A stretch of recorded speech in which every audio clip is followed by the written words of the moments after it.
자, 문학 펴세요. 문학 70쪽. 70쪽 할 차례예요. 자, 여기서는 인물의 특징과 태도에 대해서 나오는데, 자, 우리가 인물은 여러분이 알다시피 소설에서 등장하는 이제 사람이라고 보시면 되겠죠. 그래서 산문문학을 구성하는 요소 중에 하나로 행동과 사건의 주체가 된다라고 보시면 돼요. 이 인물의 특징은요, 인물들은 작가가 만든 이야기 틀 속에서 다른 인물과 관계를 맺으며 이야기를 이끌어 나가고, 인물의 특성, 인물 간의 관계 등의 설정을 통해서 작가는 자기가 하고 싶은 말, 주제를 실현할 수 있다, 구현할 수 있다 라고 보시면 돼요. 만약 동물이나 사물이 주인공으로 등장하는 경우에는 그 동물이나 사물이 작품 속에 인물이 된다라고 보시면 돼요. 그래서 대표적인 게 우리 우화소설이잖아, 그치? 이런 식으로 뭐 동물이나 사물이 인물로 나오는 경우도 있다, 서술자로 나오는 경우도 있다라고 보시면 돼요. 자, 인물의 유형은 인물의 성격적 특징에 따라 크게 전형적 인물, 개성적 인물로 나뉘어지는데, 보통 어떻게 얘기하기도 하냐면 어떤 사회계층을 대표하지 않느냐 이렇게 얘기하기도 해요. 여러분, 우리 효녀 하면 누가 생각나?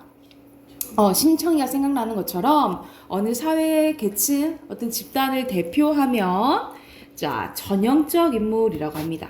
그렇지 않으면 반대 개념이에요. 자신만의 분명하고 독특한 개성을 지니면 개성적 인물이라고 생각하시면 되고, 인물의 성격 및 행동의 변화 여부입니다. 만약 성격이나 행동의 변화 없이 일관적으로 유지돼, 말 그대로 성격 변화가 없어, 그러면 평면적 인물이고요. 만약 환경이나 상황의 변화에 따라 성격이나 행동이 변해, 그러면 입체적 인물이라고 보시면 돼요. 그러니까 말 그대로 나쁜 놈이 막 개가천선해서 착해질 수도 있고, 또 반대로 착했던 사람이 어떤 사건 때문에 나빠질 수도 있겠죠. 그러니까 말 그대로 흑화될 수도 있겠지, 그치? 이런 식으로 성격 변화가 없으면 평면, 성격 변화가 있으면 입체라고 생각하시면 돼요. 자, 여기서 전형적 인물과 평면적 인물 동그라미 쳐보자. 여기서 이렇게 묶어서 이 전형적 인물과 평면적 인물의 공통점은 고전소설에서 많이 나온다라는 거예요. 고전소설에서 많이 나오는 경우가 많고요. 반대로 개성적 인물과 입체적 인물은 현대소설에서 많이 나온다라고 기억을 해두시면 됩니다. 그러니까 고로 고전소설에서 전형적 인물이랑 평면적 인물은 고전소설에서 나오는 인물의 특징이라고 보시면 돼요. 전형적 인물이랑 평면적 인물이 고전소설, 반대로 개성적 인물이랑 입체적 인물은 현대소설에서 많이 나온다라고 보시면 됩니다. 설아야, 안 보여? 아, 앞에 있구나. 왜 그래? 그리고 등장하는 비중, 나는 안 보이는 줄 알았잖아. 그래가지고 안경이 필요한가? 그랬지. 그리고 등장하는 비중이나 역할에 따라서 중심인물, 말 그대로 주인공이라고 보시면 되겠죠. 그리고 뭐 조연에 해당되는 주변 인물이 있다라고 보시면 됩니다. 이거는 여러분이 흔히 아니까 이 두 가지만 기억을 해두시면 될 것 같아요. 그러면 해당하는 예시 오른쪽에 봐봅시다. 자, 오상원의 유해라는 작품의 일부분이 나와 있는데, 이거는 6.25 전쟁 있죠, 여러분. 6.25 전쟁의 이런 인간성과 폭력성에 대해서 얘기한 거라고 생각하시면 돼요. 봐보면 동무, 총살, 이 두 마디가 그의 머릿속에 못 박혔는데 눈앞이 아찔하다. 그는 더욱 정신을 가다듬고 그들의 일거일동을 살폈는데, 머리가 텁수룩하고 야인 얼굴에 네잎 바람을 한 청년이 양손을 등 뒤로 묶인 채 맨발로 서 있는 것이 눈에 띄었다. 동무는 이 우리의 인민처사에 대한 의의가 있소 하면서, 인민의 처사라고 했잖아, 그치? 그러니까는 북한 쪽이란 걸 알 수 있겠죠. 그래서 북한에 이제 포로로 잡힌 거야. 그의 위험으로 보아 대장인 듯 싶다. 그래서 뭐라 대답했냐면, 생명체와 도구와는 다른 것이오. 내 이상 더 무엇을 말하고 싶겠소. 나는 포로가 되었을 때 비로소 내가 확실히 소흡하고 있는 인간이라는 걸 알았을 뿐이오. 그러니까 오히려 이게 붙잡히니까 내가 지금 죽을 위기에 처했잖아. 그러니까 오히려 생명성을 느낀다라고 얘기하는 거예요. 나는 기쁘. 내가 한 개 기계나 도구가 아니었다는 거. 하나의 생명체인 인간으로 살아 있었다는 거, 그리고 인간으로 죽어간다는 것이 한없이 기쁠 뿐이요 라고 얘기하는 거야. 그래서 오히려 이런 부분을 통해서 전쟁의 폭력성, 그리고 인간이 받는 이런 핍박, 이런 이 비인간성에 대해서 이제 비판하는 내용이라고 보시면 돼요. 자, 그래서 여기서는 등장인물의 심리는 주로 여기서는 행동보다는 말을 통해서 드러나고 있죠, 그렇죠? 그리고 자신의 처한 상황에 대해서 엄청 지금 걱정하고 있어? 아니잖아, 그치? 의연한 모습을 보여준다라고 보시면 되겠죠. 그래서 말, 의연함 동그라미 치시면 되고요. 자, 밑에는 김동리의 역마라는 일부분이 나와 있는데, 이 역마는 유명하죠. 선생님이 자주 이제 얘기를 했는데, 말 그대로 역마살이 낀 주인공의 이야기입니다. 그래서 여기서는 거의 마지막 부분이에요. 사랑하던 성기와 개연이 헤어지는 장면이에요. 오빠 편히 사시오. 개연은 이미 시뻘겋게 된 두 눈으로 성기의 마지막 시선을 찾으며 하직 인사했다. 성기는 개연의 이말에 꿈을 깬 듯 마루 위에서 벌떡 일어나 개연의 앞으로 당황히 몇 걸음 어뚤어뚤 걸어오다간 돌연히 다시 정신이 나는 듯 그 자리에서 화석처럼 발이 굳어버린 채 한참 동안 장승같이 직유법 나오네요. 개연의 얼굴만 멍하니 바라보고 있었다. 오빠 편히 사시오. 이렇게 두 번째 하직을 하는 순간까지도 개연의 그 시뻘건 두 눈은 역시 성기의 얼굴에서 그 어떤 기적과도 같은 구원을 기다리는 것이었고, 뭐 한편으로는 이제 잡아주길 원할 수도 있지만 떠나야 되는 상황인 거예요. 왜냐하면 둘은 이루어질 수 없는 사이였거든요. 그러니까 말 그대로 서로 사랑에 빠졌는데 사실 나중에 이제 암시적으로 가족이라는 것을 알게 돼요.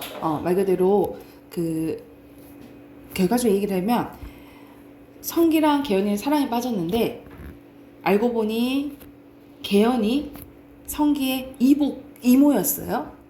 이모였어. 그래서 이루어질 수 없는 사이인 거예요. 그래서 지금 그걸 개연이 알아요. 개연이 이제 암시적으로 알고, 왜냐면은 성기의 엄마랑 자기랑 똑같은 부분에 사마귀 같은 게 나 있는 거야. 그걸로 이제 암시하는데, 그래서 그걸 깨닫고 이제 떠나는 장면이라고 보시면 돼요.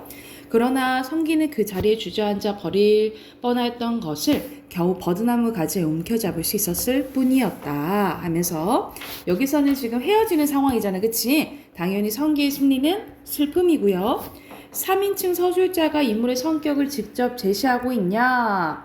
여기서는 뭐 성격에 대해서 아니고 거의 말을 통해서 할 수 있잖아요. 행동을 통해서. X고요. 그리고 개연은 자신의 욕망을 적극적으로 드러내는 개성적 인물이에요. 그러면 만약 자기의 사랑을 막 지키고 싶어. 그러면 떠나지 않았겠지, 그치? 근데 순응하고 떠나는 상황이야. 그래서 개성적 인물 아니라고 보시면 됩니다. 자, 뒤로 넘겨 한 장 더 해봅시다. 뒤로 넘기면, 자, 여기서는 인물의 태도에 대해서 나와요. 인물의 태도는 인물이 작품 속 사건이나 상황, 다른 인물에 대한 입장이나 대응 방식을 얘기하는데, 이 인물의 태도의 특징은요, 인물이 자신이 처한 상황에 보이는 태도를 통해서 인물의 성격이나 가치관을 짐작할 수 있어요. 그러니까 똑같은 상황에 처했는데도 대응하는 태도가 다르다라고 보시면 돼요. 그 태도를 통해서 이 인물은 이런 성격을 갖고 있구나, 이런 가치관을 갖고 있구나라는 걸 알 수 있겠죠. 예를 들어서 여러분 부산행 봤죠? 부산에 막 이렇게 좀비 바이러스가 막 퍼져. 근데 공유처럼 아무리 힘들어도 이제 다른 사람을 구하려고 하는 사람이 있는가 반면에 그 김희성 아저씨처럼 자기 목숨 살겠다고 다른 사람을 밀어버린다든지 막 이런 사람이 있을 수도 있겠죠. 그거는 똑같은 상황에서 대하는 태도에 따라서 인물의 성격이나 가치관을 알 수 있다라고 보시면 되고요. 두 번째, 인물이 가진 고유의 성격이나 가치관뿐만 아니라 주변 상황이나 인물에도 영향을 받고요. 서술자가 직접 해설을 통해서 설명해 주기도 하지만 이 인물은 이래 라고 얘기하기도 하지만, 자, 인물의 말과 행동을 통해서 우리가 인물의 말과 행동을 통해서 전달하는 거는 간접적인 거예요. 그래서 인물의 말과 행동을 통해서 성격을 알 수 있는 것은 간접 제시다 라고 기억을 해 두시면 됩니다. 밑에는 태도의 종류에 대해서 나와 있는데요. 첫 번째, 낙관적인 태도는 말 그대로 좋게 생각하는 거, 긍정적인 거라고 생각하시면 되고요. 절망적은 좌절하는 거, 그리고 의지적인 뭐뭐 해보겠다라는 것이 드러나는 거죠. 주관적인 것은 말 그대로 주관적인 생각, 판단 등이 드러나는 거. 객관적인 것은 주관적인 게 빠진 거라 생각하시면 되겠죠. 거의 그대로 바라보는 태도. 중립적인 것은 어느 곳에 치우치지 않고 공정한 태도. 자, 풍자와 해악이 나와 있는데 풍자와 해악의 공통점은 웃음 유발이에요. 웃음이 들어가는데 자, 풍자는 말 그대로 부정적인 대상에 대해서 얘기하는 거죠. 그래서 비판적인 요소를 지적해서 비꼬는 거를 풍자라고 하고 그냥 웃음 유발하면 해악적이라 생각하시면 돼요. 그래서 풍자는 웃음 플러스 비판이라고 생각하시면 되겠죠. 긍정적인 거, 어떤 사건, 상황, 인물에 대해서 옳다고 인정하는 거. 부정적인 것은 안 좋게 생각하는 거지 옳지 않다고 반대하는 거. 호의적은요, 여러분 뭐 긍정적인 거랑 거의 비슷하다고 생각하시면 돼요. 인물에 대해서 좋게 생각하는 거. 그래서 긍정적, 우호적 같은 말을 생각하시면 됩니다. 그리고 비판적 태도는 대상의 옳고 그름을 가려 판단하여 밝히는 태도라고 하는데 우리 보통 비판적 사고라고 하면은 옳고 그름을 판단하는 거잖아요. 그치? 근데 보통 소설에서 만약 비판적 태도가 드러난다라고 하면은 보통 이건 안 돼, 안 좋아 이렇게 생각하는 것들 있잖아요. 보통 이제 부정적인 거다 이렇게 생각을 하시면 됩니다. 자, 밑에는 인물의 태도가 드러나는 방식입니다. 크게 세 가지로 되어 있어요. 인물의 말, 인물의 행동, 서술자의 목소리예요. 인물의 말을 통해서는 대표적으로 감정에 호소하거나 설득적이거나 아니면 돌려 말하기 아니면 권위에 대해서 말하기인데 이거는 굳이 이제 뭐 외울 필요 없고 이런 것들이 있다라고 알아두시면 되고요.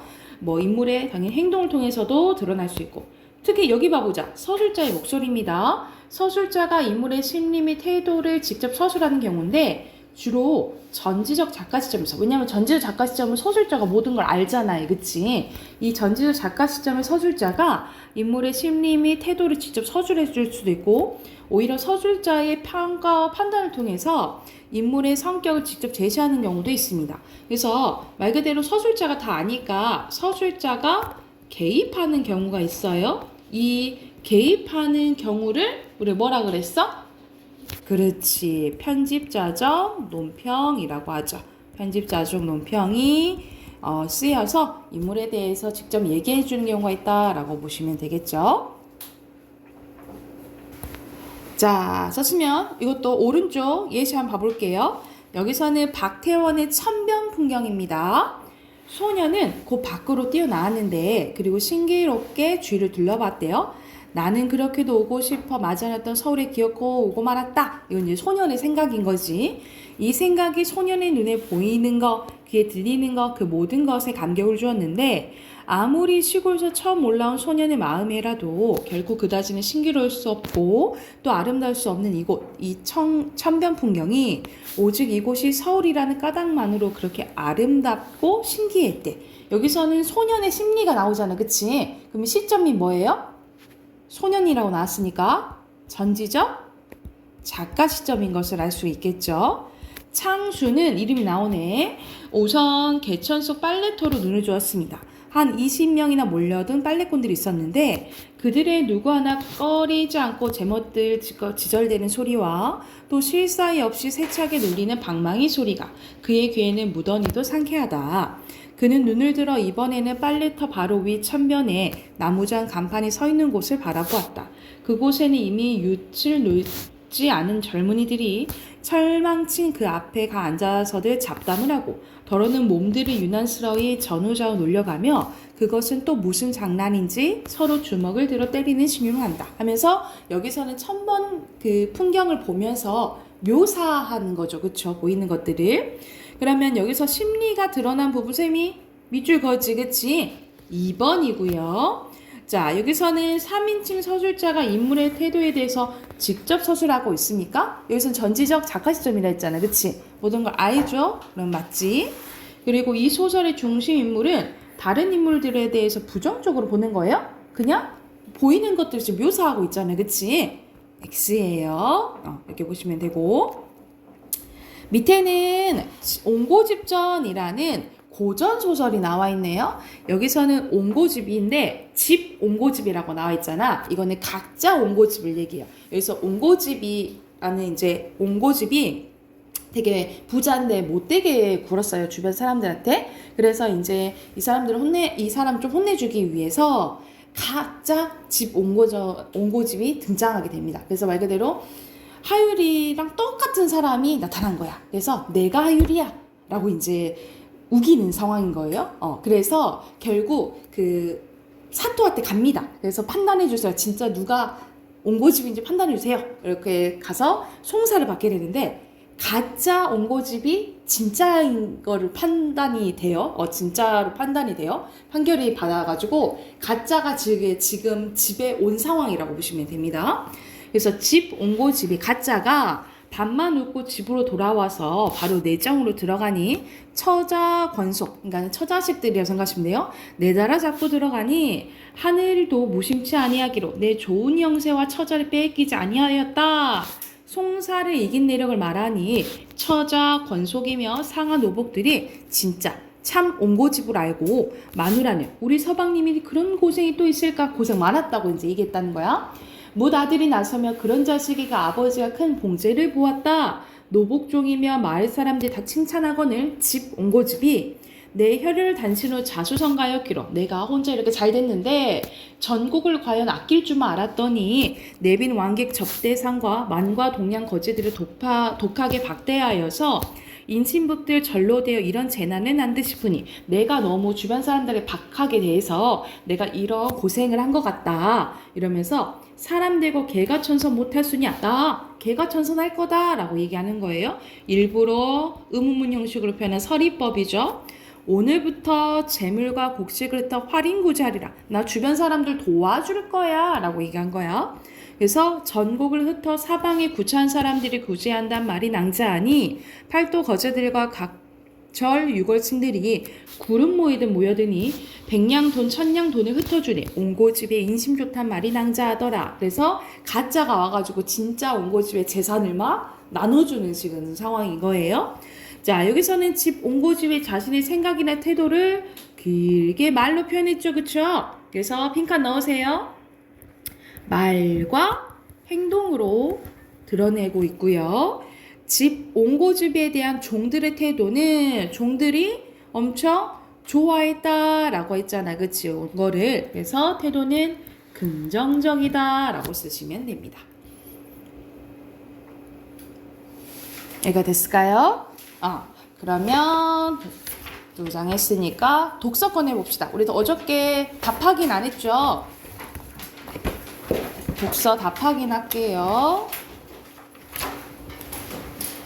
62쪽 펴시면 됩니다.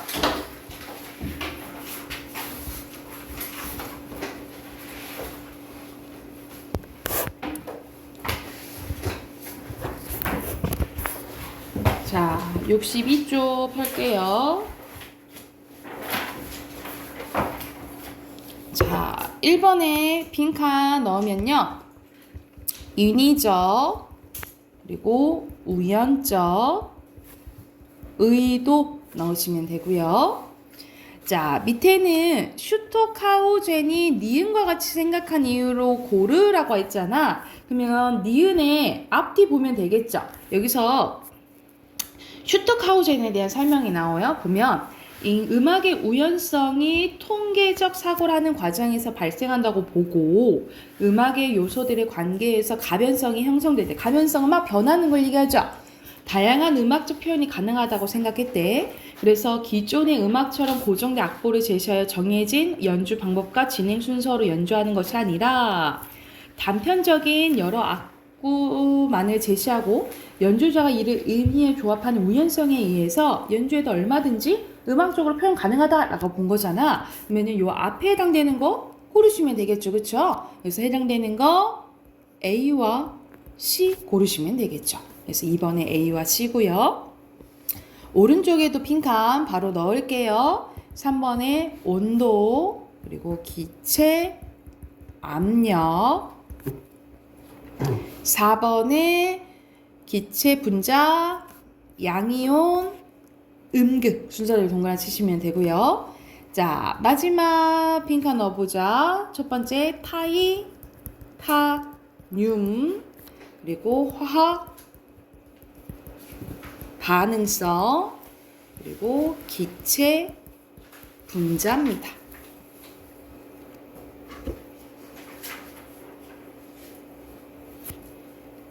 자, 뒤로 넘기면 우리 어저께 했던 것을 막 그 계산하는 게 나오잖아요. 말 그대로 이제 그 얼음이 녹으려면 얼마나 시간이 걸리는지에 대해서 나오는데 1번 여기서는 독서 전략으로 가장 적절한 거예요. 여기서는 맨 처음에 뭘 물었어? 해빙 의 수명이 긴 이유를 알기 위한 게 나오잖아요. 그러면은 왜 해빙이 녹는데 시간 오래 걸리는지 그것에 대해서 궁금해하면서 읽어야겠죠. 그래서 가장 적절한 거 1번이고요. 자, 그리고 2번에 알맞지 않은 것은 계속 여기서는 면적에 비례하죠. 여기서는 비례고요. 2번이 1번이에요. 그리고 3번에 자, 여기서는 얼음이 녹지 않게 하려면 면적을 최대한 줄여야 되잖아. 그치? 그러면 뭉치는 게 좋겠죠. 그쵸? 그래서 가장 적절한 거 5번이고요. 3번에 5번. 자, 여기서 계산하는 게 나오네. 그치? 자, 여기서는 면적은 2배니까 4에다가 제곱이죠? 2, 4. 그리고 여기서 니은은 36이니까 9배 맞죠? 그쵸? 그리고 부피는 세제곱이니까 8에다가 216이잖아요. 그러면 27 맞나요? 맞고. 그리고 여기서 기억은 6시간 후면은 완전히 녹아있을 겁니까? 여기서는 녹는데 몇 시간 걸려? 4시간 걸리잖아요. 그치? 그럼 당연히 녹아있겠죠? 근데 기억을 니은처럼 물에 띄어. 그러면은 6면체 중에서 한 면만 다 있는 거잖아요. 그쵸? 그러면 6배 차이 나겠지. 그러면 몇 시간 걸리겠어요? 24시간 걸리겠죠. 그쵸? 그래서 답은 4번이네. 8시간 터무니없지. 그리고 여기서는 한 변이 3cm면은 2시간 걸려서 6시간 맞죠? 한 1cm인 게 2시간 걸린다 했잖아. 그치? 곱하면 6시간 맞죠? 그리고 5번 가볼게요. 5번에 적절한 것은 여기선 코끼리에 대해서 나오는데 코끼리가 귀를 통해서 체온 유지한다 했잖아. 계속 바람을 이렇게 일으켜주는 거야. 왜냐면 부피에 비해서 날아가는 면적이 너무 적기 때문이에요. 그쵸? 그래서 답은 4번입니다. 됐나요? 민준아 하고 있냐? 고개 들어. 자, 66쪽 가볼게요. 자, 오늘 할 부분은 구체적인 상황에 적용해 보는 거여서 본문의 지문을 보고 또 다른 상황에 적용해 본다라고 보시면 되는데, 자, 여기서 개념 이야기 한번 봐볼게요. 자, 이 지문에 제시된 일반적인 사실이나 추상적인 원리를 어떤 구체적인 사례에 적용하거나 지문의 내용을 적용할 수 있는 다른 상황에 묻는 문제 유형입니다. 그래서 먼저 문제의 발문과 보기 등을 통해 문제와 연관된 지문 내용을 찾고 일반적 사실이나 추상적인 원리가 제시된 부분을 자세히 봐가지고 내용을 먼저 이해하는 게 우선이다 이 말이야. 그래야지 어떤 보기에서 새로운 사례가 나왔을 때 적용해 볼 거 아니에요. 그쵸? 그래서 그 이해한 지문 내용을 보기 등에 제시된 구체적인 상황에 분석해서 적용해보고 오지선다형을 보고 내용이 맞는지 바로바로 확인해 보셔야겠죠. 김민준 숙이지 말라고. 자, 밑에 보자. 식물은 사례 봐볼게요. 식물은 어떤 힘을 이용하여 뿌리에서 잎까지 물을 끌어올릴 수 있을까? 그 유에 대해서 원리에 대해서 얘기 나오는데 식물이 물을 뿌리에서 흡수하여 잎까지 보내는 데는 뿌리와 모세관 현상, 증산작용이 생긴 잎이 복합적으로 작용을 한대요. 자, 호박이나 수세미의 잎을 모두 떼어내고 뿌리와 줄기만 남기고 자른 후 뿌리 끝에 물을 넣어보면 잘린 줄기 끝에서는 물이 힘차게 솟아오르지는 않지만 계속해서 이게 물이 올라온다는 거야. 뿌리털을 둘러싼 세포막을 경계로 안쪽은 땅에 비해 여러 가지 유기물과 무기물이 더 많이 섞여 있어 뿌리 바깥보다 용액의 농도가 어떻대요? 높대요. 그래서 다시 말해 뿌리털 안은 농도가 높은 반면에 흙 속에 포함되어 있는 물은 농도가 낮겠죠. 그래서 이때 농도의 균형을 맞추기 위해서 흙 속에 있는 물 분자는 뿌리털의 세포막을 거쳐 물 분자가 상대적으로 적은 뿌리 내부로 들어온다는 거야. 이처럼 농도가 낮은 흙 속의 물을 농도가 높은 뿌리 쪽으로 이동시키는 힘이 있는데 이걸 뭐라고 한다는 거예요? 뿌리압이라고 한다는 거예요. 물이 담긴 그릇의 간은 유리관을 꺾고 보면 유리관에 따라 물이 올라가는 것을 관찰할 수 있는데요. 이처럼 가는 관과 같은 통로에 따라 액체가 올라가거나 내려가는 것을 모세관 현상이라고 하는데 이 모세관 현상은 물 분자와 모세관 벽이 결합하는 힘이 물 분자끼리 결합하는 힘보다 더 크기 때문에 일어나는데 따라서 관이 가늘수록 올라가는 높이가 높아집니다. 식물의 안에는 뿌리에서 줄기로 거쳐 잎까지 연결된 물관이 있는데요. 이 물관은 말 그대로 물이 지나가는 통로인데 지름이 75 마이크로미터로 너무 가늘어서 우리 눈으로 보인다 안 보인대? 안 보인다는 거죠. 이처럼 식물은 물관에 지름이 매우 작기 때문에 모세관 현상으로 물을 밀어 올리는 힘이 이렇게 생긴다라는 거야. 그래서 여기까지는 모세관 현상에 대해서 나오고요. 자, 나무가 만들어주는 그늘은 건물이 만들어주는 그늘보다 더 시원한 이유는 무엇일까? 똑같은 그늘인데 나무 밑이 더 시원하다는 거야. 그 이유가 나와요. 나무의 잎은 물의 수증기 상태로 공기 중에 내보내는데 이때 물이 주위의 열을 흡수한대요. 그래서 더 시원하다라는 거죠. 식물의 잎에는 기공이라는 작은 구멍이 있는데 기공을 통해 공기가 들락날락하거나 잎의 물이 공기 중으로 증발합니다. 이처럼 식물체 내의 수분이 잎의 기공을 통하여 수증기 상태로 증발하는 현상을 뭐라 한다는 거예요? 증산작용이라고 한다는 거죠. 그래서 여기서는 세 가지 나오지 뭐에 대해서 나와요? 뿌리압 현상, 모세관 현상, 증산작용 나오네. 그러면 옆에 봐보자. 자, 옆에 보면은 중심화제 무엇에 대해서 얘기하는지 7어절로 쓰래. 너무 좀 길지, 그치? 7 음절도 아니고. 자, 여기서는 뭐에 대해서 나와요? 식물이 어떤 힘을 이용해서 뿌리에서 잎까지 물을 끌어올릴 수 있냐. 그러니까 물을 끌어올리는 힘에 대해서 나오잖아, 그치? 그래서 그걸 이제 정리를 하면 식물이 뿌리에서 잎까지 물을 민준아 써야지. 식물이 뿌리에서 잎까지 물을 끌어올리는 힘에 대해서 얘기하고 있어요. 그러면 하나, 둘, 셋, 넷, 다, 7, 7어절 맞죠? 식물이 뿌리에서 잎까지 물을 끌어올리는 힘 적으시면 되고요. 자, 밑에는 간단하네요. 각각 기역, 니은, 디귿의 개념 쓰는 거야. 선생님 밑줄 그어놨거든요. 자, 이거 보고 쓰시면 되겠죠. 자, 뿌리압의 개념은 여기 쓰시면 됩니다. 농도가 낮은 흙 속의 물을 농도가 높은 뿌리 쪽으로 이동시키는 힘 여기 적으시면 되고요. 모세관 현상은 가는 관과 같은 통로에 따라 액체가 올라가거나 내려가는 것 쓰시면 되고요. 증산작용은 식물체 내의 수분이 잎의 기공을 통하여 수증기 상태로 증발하는 현상 이거 쓰시면 됩니다. 이거 쓰시면 돼요. 쌤 쓸 시간 줄게. 여기 보고 쓰시면 됩니다.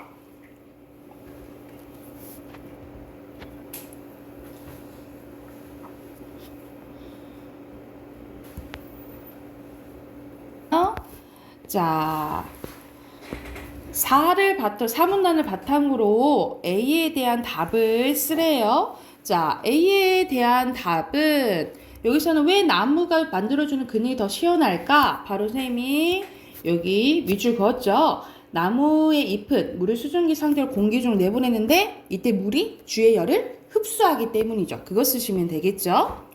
같이 써보자. 나무의 잎에서 공기 중으로 나가는 물이 주위에 열을 흡수하기 때문이다. 뭐 이게 쓰시면 되겠죠. 나무의 잎이 나무 잎에서 공기 중으로 나가는 물이 주위의 열을 흡수하기 때문인 거죠. 그러면 4번은 그걸 이제 적용하는 문제인 거야. 그러면 이렇게 주위의 열을 흡수하는 사례를 골라라 이 말이야. 근데 여기서 헷갈리는 게 두 가지 있어요. 근데 답은 하나야. 기역, 니은, 디귿, 리을, 미음 중에 비슷한 건 뭘까요? 시원해져야겠지, 그치? 시원해지는 건 여기서는 기역이겠죠? 기역과 리을을 헷갈릴 수 있는데 리은 오히려 열이 어떻게 되는 거겠어? 방출되는 거겠죠? 그러면서 이제 녹으면서 단단해지는 거잖아요, 그치? 그 얼음집이. 그래서 기역에 해당된다라고 보시면 돼요. 왜? 왜냐하면 우리가 살에 이렇게 문지르면 시원하잖아, 그치? 왜 그러겠어? 알코올이 증발하면서 피부의 열을 어떻게 하는 거겠어요? 그치, 빼앗아서 흡수하는 역할을 하는 거죠. 그렇게 쓰시면 됩니다. 피부에 써놓자. 피부에 알코올 솜을 문지르면 알코올이 간단하게 증발하면서 피부에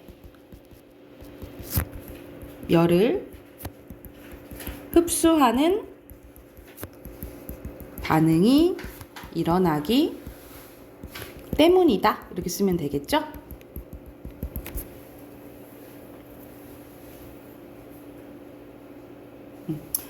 쓰셨으면 뒤에 적용하는 문제 풀어봐야겠죠? 68쪽부터 71쪽까지 풀고 답 확인해 봅시다. 몇 쪽이야? 68쪽부터 71쪽까지 두 장 푸시면 돼요. 저도요.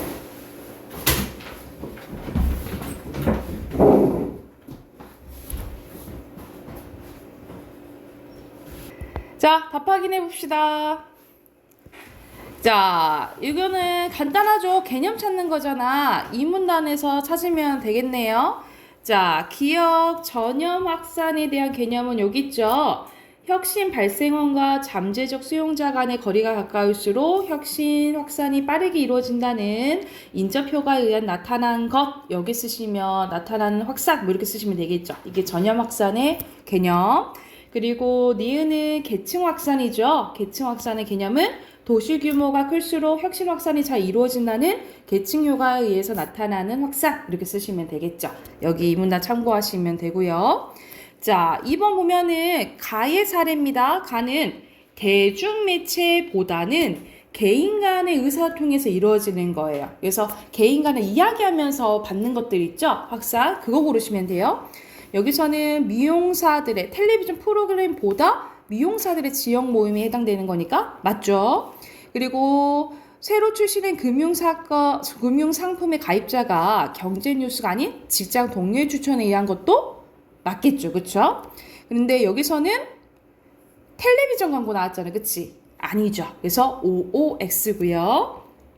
자, 밑에 여기서 제시된 사례에 대한 평가 중 적절한 거 고르는 건데, 자, 여기서는 한 미술관에서 매년 같은 내용의 그냥 기획 전시하는 게 확산해? 아니, 전파 전혀? 아니죠. 그리고 니은은 맞고, 디귿도 맞아요. 그래서 니은과 디귿 쓰시면 돼요. 오른쪽 가보자. 오른쪽 봐. 4번 보면은 빈칸 넣는 거네요. 바로 넣으시면 인상, 관념, 그리고 과학적, 그리고 인과 관계, 그리고 기대. 왜 인과가 뭐예요? 인과, 원인과 결과예요. 인과 관계. 필연적 넣으시면 됩니다. 됐을까요? 그리고 밑에 자, 사과를 보면서 달콤한 것을 떠올린 것. 우리가 생각하는 거는 관념이죠? 맞고요. 그리고 사과를 보면서 빨갛다 라고 하는 것은 단순 인상이잖아. 그치? X예요. 그리고 먹는 것과 피부에 고와지는 것은 자, 휴문 되게 약간 무조건 경험에 의해서지 그리고 필연적인 과학적 지식을 발견하기가 어렵다고 봤잖아요. 그쵸? 그래서 여기서는 관계를 관찰할 수 없다라고 본 거죠. 오. 그리고 매일 사과를 먹으니 피부가 고와졌어는 습관적인 기대에 불과하지 완전한 과학적 지식은 아니다라고 휴문 봤다는 거야. O입니다. 그래서 2번만 X예요. 됐나요? 뒤로 넘기면 자, 1번의 내용 일치 문제네요. 알맞지 않은 것은 여기서는 2번이죠. 뿌리압은 중력과 반대 방향인 거지. 그래 올라가잖아. 그죠? 2번에 적절하지 않은 것은 여기서는 뿌리압은 어떻게 해요? 농도가 낮은 곳에서 높은 곳으로 간다 했죠. 그래서 맞추는 거라 했잖아요. 그치? 여기서는 삼투 현상에 대한 거네요. 용액의 농도가 낮은 곳에서 높은 곳으로 이것도 가는 거야. 그래서 알맞지 않은 것은 4번이겠죠. 오히려 낮아지겠지. 농도가 옮겨져 가면. 그리고 3번의 기억은 모세간이고요. 니은은 증산작용이거든요. 알맞지 않은 것은 여러분 마지막 문단 보면은 뭐라 나오냐면 증산작용이 제일 물을 끌어올리는데 가장 큰 힘이 된다 그랬어. 그치? 그래서 이 부분을 보면 몇 번일까요? 5번이겠죠. 자, 여기서는 잘 봐야 돼. 여기서는 다 줄기는 있죠. 그쵸? 그러니까는 다 뭐는 일어났냐면 줄기에서 일어나는 거는 모세간이야. 올라오는. 그러면 모세간이 일어나고 다 모세간은 일어나요. 근데 여기서는 다 뿌리가 없잖아. 그럼 뿌리압이 일어나겠어? 뿌리압? 안 일어나요. 근데 이건 잎은 있지. 그치? 그러면 증산작용은 일어나는 거야. 근데 이건 뿌리도 있고 잎도 있으니까 증산작용도 일어나고 뭐도 일어나요? 뿌리압도 일어나겠죠. 그쵸? 이렇게 판단하면 가장 적절한 것은 다 모세간 현상은 일어나잖아. 그치? 적절한 거 4번입니다. 이렇게 보시면 되겠죠. 됐나요? 3번이네요. 3번 나에서는 한 가지가 아니고 두 가지, 다에서는 세 가지. 그쵸? 오케이? 자, 문법 꺼내세요. 드디어 문법 좀 합시다. 어제 문법을 못했어요. 문법 좀 합시다. 합시다. 한 장만 할게. 한 장만 합시다. 한 장만 합시다. 62쪽 꺼내세요. 62쪽 펴세요.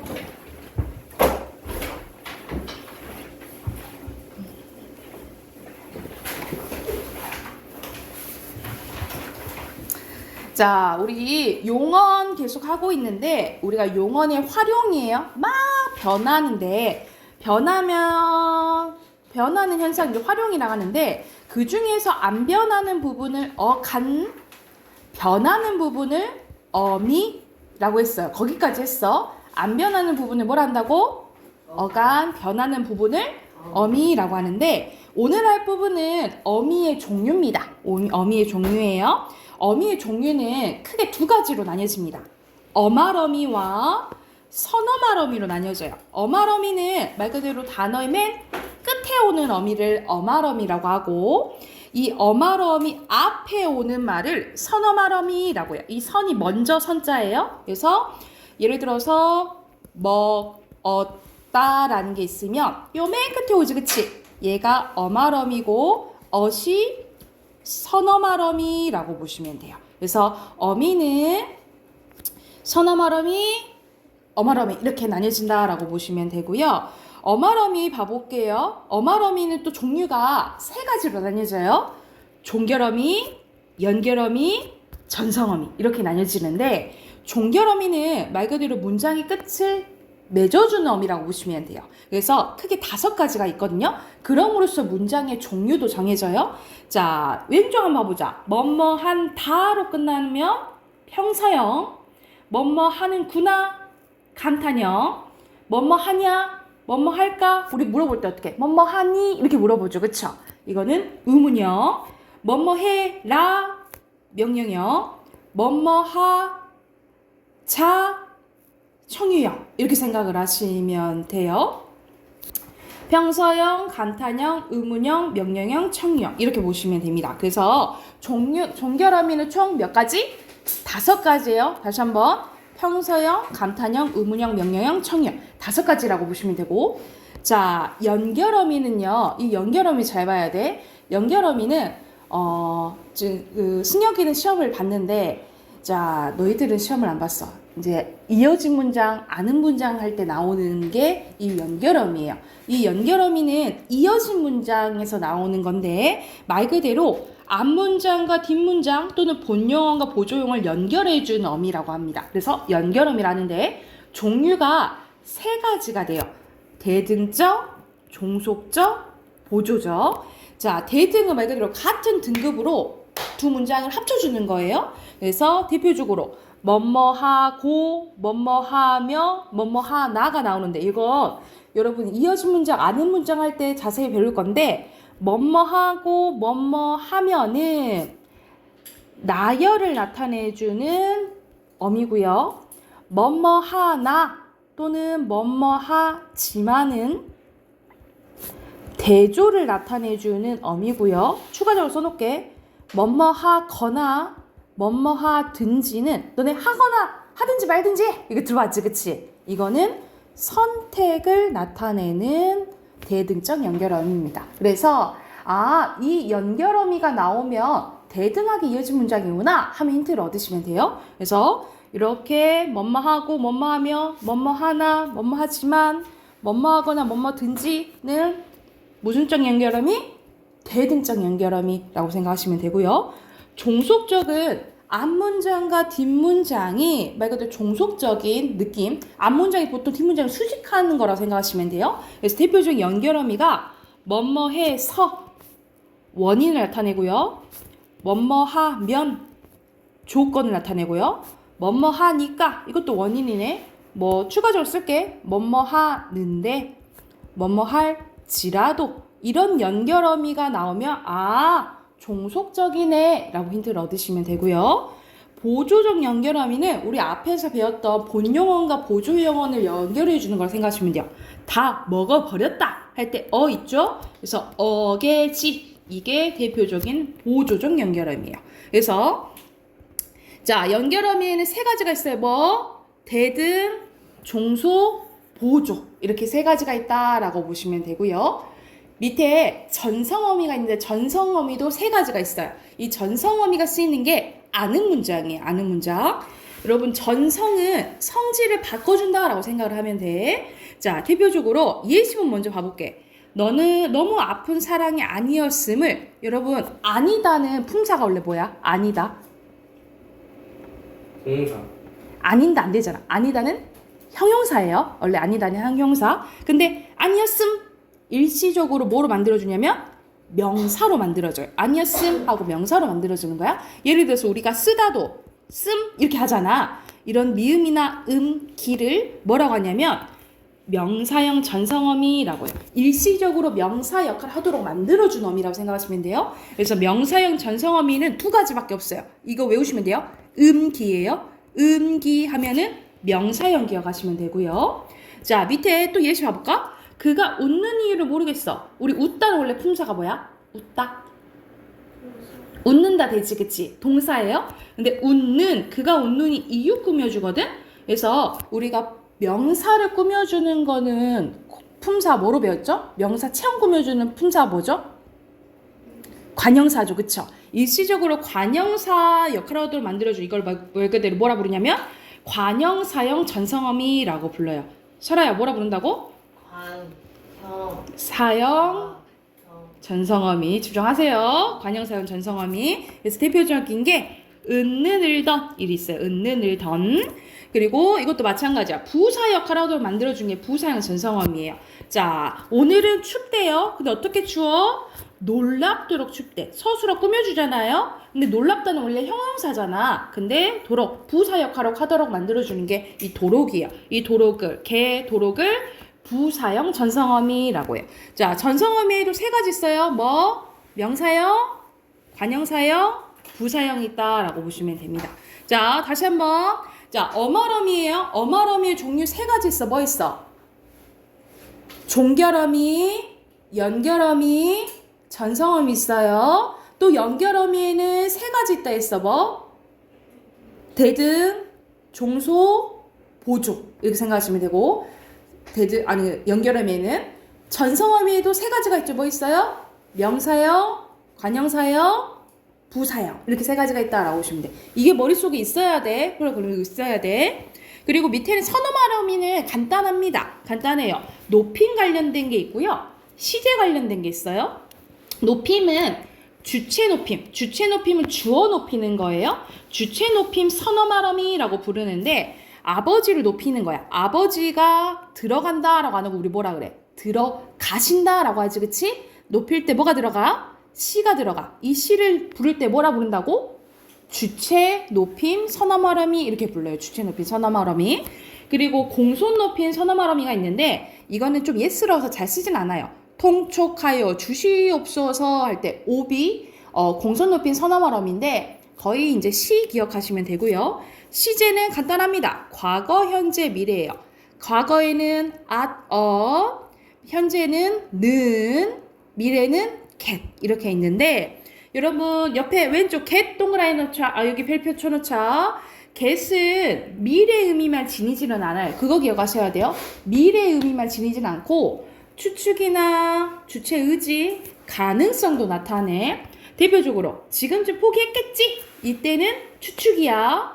앞으로 더욱 열심히 공부하겠습니다. 제가 해보겠습니다. 할 때는 의지예요, 의지. 그리고 그건 나도 알겠다. 가능성 또는 문 좀 열어주시겠습니까? 이럴 때는 약간 완곡한 태도 있죠. 이런 걸 드러내. 그래서 이거 기억하셔야 돼요. get이 미래 의미만 지니지 않고 이런 식으로 추측, 의지, 가능성, 완곡한 태도 이런 것들을 나타낸다라고 보시면 됩니다. 여기까지 있을까요? 그래서 여기 어말어미, 선어말어미 기억해 두시고 옆에 63쪽은 숙제를 할까요? 네. 숙제를 하고 다음 주에 17, 18 단어 외워오세요. 아셨죠?